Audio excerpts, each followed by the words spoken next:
కనుమ పండుగ అనగానే అందరికీ జ్ఞాపకం వచ్చేది రథం ముగ్గు అనగానే ఆ రథంలో కూర్చుందామా. కనుమ నాడు కాకైనా కదలదు అని తెలుగువారి సామెతను జ్ఞాపకం తెచ్చుకుంటే మరి వాకిట్లో ఈ రథం ముగ్గు ఎందుకు? గ్రామంలో మొట్టమొదటి ఇంటి నుంచి గ్రామంలో చిట్ట చివరి ఇంటి వరకు ఈ రథం ముగ్గుల కారణంగా.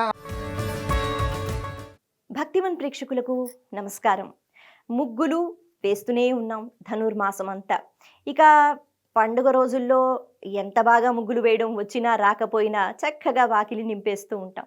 అందమైన రంగవల్లులు మనకి నచ్చినట్టుగా మనం ముగ్గులు వేసేస్తూ ఉంటాం, వేసేయచ్చు కూడా. కాకపోతే ఈ పండుగకి సంబంధించి కొన్ని ప్రత్యేకంగా ఇలాంటి ముగ్గులు వేస్తే మంచిది అన్నారు. ఎవరికి మంచిది అంటే మనకే మంచిది. ముఖ్యంగా కనుమ రోజు అన్న వెంటనే రథం ముగ్గులు అన్నవి కనిపిస్తూ ఉంటాయి. అంటే ఆ చక్కని రథము, మరి అందులో ప్రయాణం చేస్తే ఎంత బాగుంటుంది అనేటట్టుగా ఒక్కొక్కళ్ళు కూడా ఆ రథాలని అలా చక్కగా వేస్తూ ఉంటారు. ఇది మనకి కేవలం పల్లెటూరులోనే కాదు, ఇక్కడ కూడా కనిపిస్తూ ఉంటుంది ఈ ఆచారం. ఎప్పటిదో ఈ ఆచారం, ఇప్పటికీ మనం దాన్ని కొనసాగిస్తున్నాం. అలా రథం ముగ్గు అన్న వెంటనే కనుమ రోజు గుర్తుకు వస్తుంది. కనుమ అంటే రథం ముగ్గు వెయ్యాలి అనే ఒక ఆచారం. ఇంటికి ఎందుకు వెయ్యాలి ఈ రథం ముగ్గు? ఆ రథంలో మనం ప్రయాణం చేస్తామా? కాలం ప్రయాణం చేస్తుందా? మరి ఎవరి కోసం ఈ రథం ముగ్గు? దీని గురించి ఇంకా ఎన్నో విషయాలు మనం తెలుసుకుందాం. శుభమస్తు. ఏమండోయ్, కనుమ పండుగ చాలా పెద్ద పండుగ. ఈ పండుగలను మనం ఏం చేస్తాం?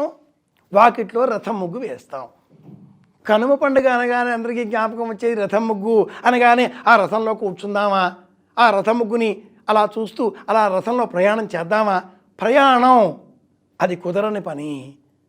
కనుమ నాడు కాకైనా కదలదు అని తెలుగువారి సామెతను జ్ఞాపకం తెచ్చుకుంటే మరి వాకిట్లో ఈ రథం ముగ్గు ఎందుకు?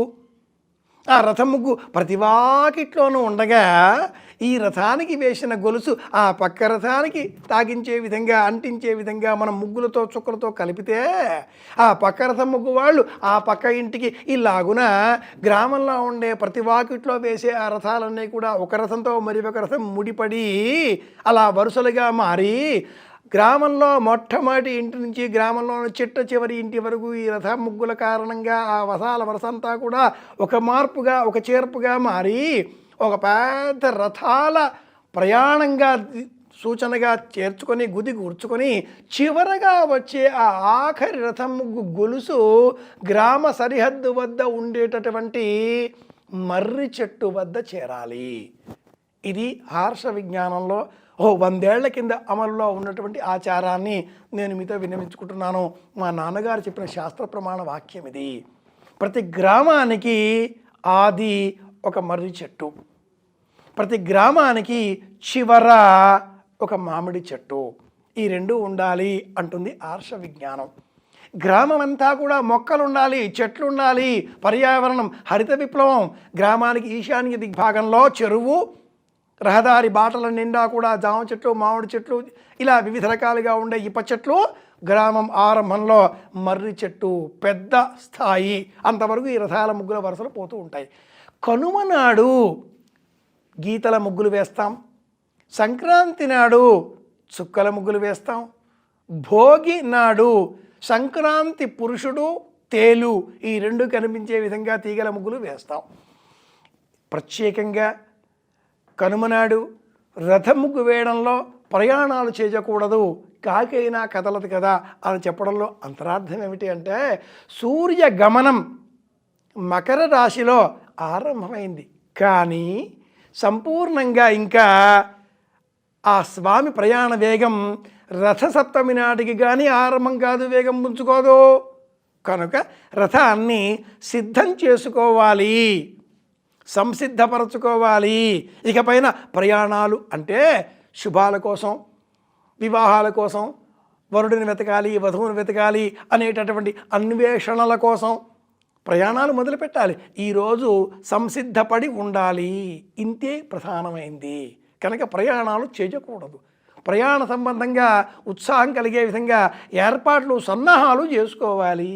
ఇది ఈ రథం ముగ్గులో ఉండే ఆచారం. అలాగే భోగి, సంక్రాంతి ఈ 2 రోజులలో అత్తవారింటికి వచ్చినటువంటి అల్లుండ్రు, బంధువులు, చుట్టాలు సుష్టుగా భోంచేయడంతో కాసింత అవకాశాలు అవసరాలు మారుతూ ఉంటాయి. ఆ భోజన పదార్థాలన్నీ కూడాను బియ్యం పిండితో చేసిన రొట్టెలు, అలాగే నువ్వులతో చేసిన రొట్టెలు, గుమ్మడికాయతో చేసిన కూరలు, వంకాయతో చేసిన కూరలు, నంజు పదార్థాలు, వీటితో పాటుగా ఎక్కువగా కారం దినుసులు పదార్థాలు తీసుకోవడంతో శారీరక పరమైన ఇబ్బందులు కూడా కాస్త వచ్చే అవకాశాలు పెరుగుతాయి. అలాగే పండుగ వచ్చిన తర్వాత పండుగ తెల్లారి అలా గబెక్కిన వెళ్ళకుండా గొర్రె పెట్టేళ్ళు పుందాలు ఉంటాయి. అలాగే ఇంకా కొన్ని ప్రాంతాల్లో ఎనుబోతులు లేదా వృషభాల యొక్క పరుగు పందాల పొట్టేళ్ళు వాటికి సంబంధించినవి ఉంటాయి. ఇంకా కోడి పుంజుల ఉత్సాహాలైతే చెప్పడానికి అలవికానటువంటి పోటీలు కదా. కోడి పుంజులతో వచ్చేటటువంటి యుద్ధాల కారణంగా మహారాజ్యాలే కొట్టుకుపోయినట్టుగా మనకు నలగామరాజుల కథ కూడా చెప్తుంది కదా, బ్రహ్మనాయుడి కథ కూడా చెప్తుంది కదా. గుంటూరు మాచర్లలో ఇప్పటికీ కూడా ఆ కథని కథలుగా తండోపతండాలుగా చెప్పుకుంటారు కదా. బాలచంద్ర పరాక్రమం అందరికీ తెలిసిందే కదా. కనుక కోడి పుంజుల పుంజాలు కూడా మనం చూస్తూ ఉంటే, కోడి పుంజుల పందాలు కూడా మనం చూస్తూ ఉంటే ఏమిటి అంటే ఇవన్నీ కూడా ఒక సరిహద్దును చేరేవి. కనుమ అంటే దేశానికి సరిహద్దు, గ్రామసీమలకు సరిహద్దు.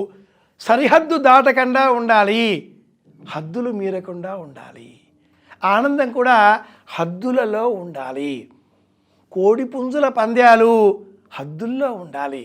గొర్రె పెట్టేళ్ల పందాలు, అలాగే వృషభాల పరుగు పందాలు హద్దులలో ఉండాలి. గ్రామసీమలు దాటరాదు.